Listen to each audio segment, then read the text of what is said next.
Dear students, इसके पहले जो टॉपिक था हमारा that was modes of nutrition in plants, इसके रिगार्डिंग एक वीडियो मैंने आपको भेजा था। सो यहाँ समझने की बात है कि जो न्यूट्रिशन जिस तरह प्लांट्स अपना बनाता है उसका सबसे जो इम्पॉर्टेंट प्रोसेस है उसका नाम है photosynthesis. So today we will study about photosynthesis in detail. First of all we should understand that photosynthesis में दो वर्ड्स, यहाँ पर दो वर्ड से फोटोसिंथेसिस बना होता है। The first word is photo and the second word is synthesis. Photo means light and synthesis means to build. It is actually a process to build food, means to make food with the help of light. Therefore this process is called photosynthesis. Now photosynthesis process में actually में it is a reaction. इसमें carbon dioxide जो कि environment से plant लेता है plus water जो कि रूट्स के थ्रू ज़मीन से लेता है, with the help of sunlight, in the presence of sunlight that is taken from the sun and the presence of chlorophyll that is helpful in this process, ये सब मिल करके फोटोसिंथेसिस के ये एक्चुअली में रिएक्टेंट्स हैं। Carbon dioxide is required, water is required and the sunlight is required. इसके बाद जो प्रोडक्ट बनता है वो ग्लूकोज प्लस ऑक्सीजन बनता है। यानी फोटोसिंथेसिस में जो मटेरियल्स रिक्वायर्ड हैं वो कार्बन डाइऑक्साइड है, वाटर है और सनलाइट है। Actually it is a form of reaction that is carried out by plants. So after the reaction glucose that is a form of food is created plus oxygen is released।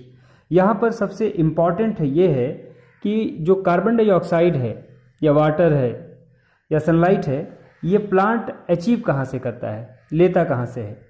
इसलिए अगला जो topic यहाँ पर हमने explain करना है that is materials required for photosynthesis. First of all we know that water and minerals are required.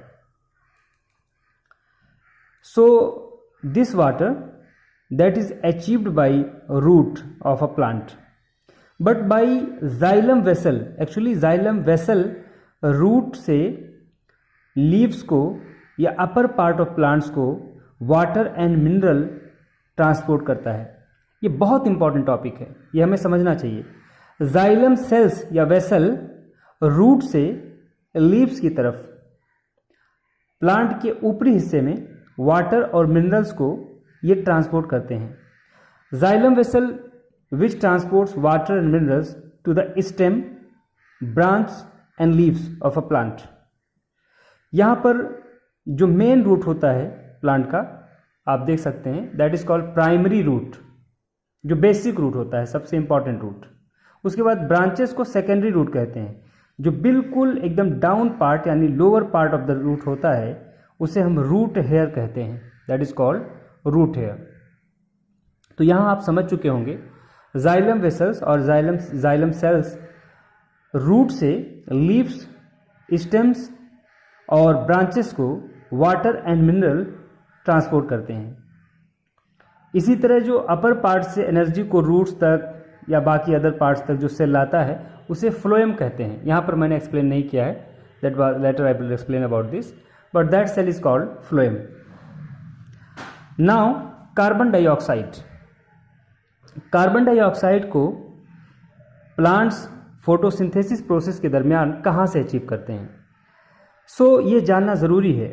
Actually में leaves के लोअर पार्ट में छोटे छोटे वहाँ पर ओपनिंग्स होते हैं जिन्हें स्टोमेटा कहते हैं। स्टोमेटा बहुत इंपॉर्टेंट है, ये आप समझ लीजिए कि रूट्स के लोअर पार्ट में नीचे के हिस्से पे स्टोमेटा नाम के ओपनिंग्स होते हैं, रंध्र, छोटे छोटे होल्स होते हैं जो तकरीबन इस शेप के होते हैं। जब वो क्लोज होते हैं तो उसको हम स्टोमा क्लोज्ड कहते हैं। यानी स्टोमेटा का ये जो आपने दो पार्ट यहाँ पर देखा इसे स्टोमा कहते हैं। स्टोमा यहाँ क्लोज है, यहाँ पर स्टोमा ओपन है। जब ये कार्बन डाइऑक्साइड को इनहेल करते हैं यानी अंदर लेते हैं, एब्जॉर्ब करते हैं, तो स्टोमा का ओपन होना ज़रूरी है। इस तरह ओपन हो जाता है stoma automatically. for the process of photosynthesis. Then after it closes automatically. This figure shows stoma closed. उसी तरह जब फोटोसिंथेसिस के दरमियान ये प्लांट्स ऑक्सीजन को रिलीज करते हैं तो भी स्टोमा ओपन होता है, यानी जब कार्बन डाइऑक्साइड को सेम इसी स्टोमा के थ्रू ही, इसी स्टोमेटा के थ्रू ही ऑक्सीजन को प्लांट्स एब्जॉर्व करते, कार्बन डाइऑक्साइड को एब्जॉर्व करते हैं और ऑक्सीजन को रिलीज करते हैं। यहाँ पर आपने जो सबसे ज़्यादा इंपॉर्टेंट कॉन्सेप्ट है इन तीनों में वो ये जानना है कि जाइलम वेसल्स क्या होते हैं, स्टोमा क्या होता है और फोटोसिंथेसिस प्रोसेस क्या है। It is a process to make food by plants. इसमें carbon dioxide plus water, sunlight, chlorophyll जो कि लीव्स में प्रेजेंट होता है, जिसके वजह से लीव्स ग्रीन होते हैं, दैट इज क्लोरोफिल। ये रिक्वायर्ड है, ये रिक्वायर्ड मटेरियल्स हैं।